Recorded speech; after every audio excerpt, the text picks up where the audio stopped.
আমরা মানুষরা পৃথিবীতে বাস করি, আর নাগনাগিনরা বাস করত নাগরাজ্যে, যেটা পৃথিবী থেকে অনেক উপরে আকাশে। আর শুধু নাগনাগিনদেরই যে শুধু আলাদা রাজ্য ছিল তা কিন্তু না।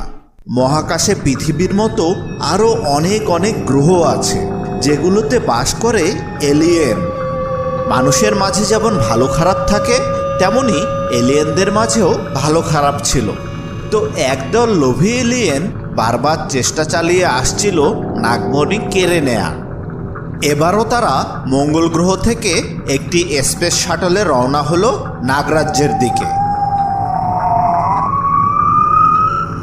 তাদের সেই বিশাল গোলাকার স্পেস শাটলের ভিতরে থাকা এলিয়েনদের সেনাপতি বলল, এবার কিন্তু কোনোভাবেই নাগমণি ছাড়া মঙ্গল গ্রহে ফিরে যাওয়া যাবে না। নাগরানীকে ধরে নিয়ে আসো, আর যদি তাকে না পাও তাহলে নাগরাজকে বন্দি করে নিয়ে আসো। ওকে বস, অর্ডার গ্রান্টেড। বড় সেই মাদারযানটা থেকে অনেকগুলো ছোট ছোট যানে এলিয়েনরা বের হয়ে আসে। তারা চলে যায় নাগরাজ্যের রাজপ্রাসাদের উপরের আকাশে।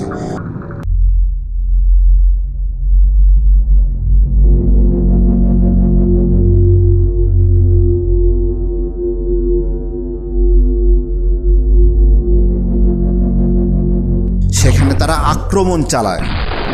রাজ্যের চারদিকে তারা ঘুরতে থাকে, বোমা মারে। রাজপ্রাসাদের উপর দিক হতে ধোঁয়া উঠতে থাকে। সর্পরাজ্যের সাপেরা ভয় পেয়ে যায়।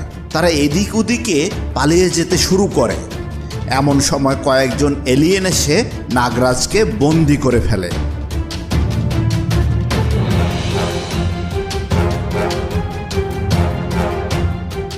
তোমাদের নাগরাজকে আমরা বন্দি করলাম।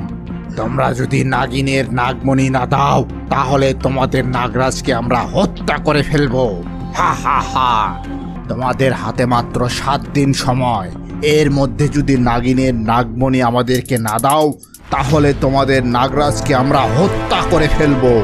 হা হা হা হা হা হা। এই সাপের দলেরা, ভালো করে শুনে রাখো, নাগমণি ছাড়া আমরা কিন্তু এবার মঙ্গল গ্রহে ফিরব না। তারপর মঙ্গল গ্রহ থেকে আসা এলিয়েনরা নাগরাজকে ধরে নিয়ে যায়।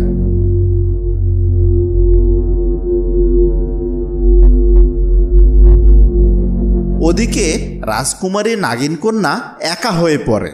সে পঙ্খিরাজ সাপকে নাগরানী অর্থাৎ তার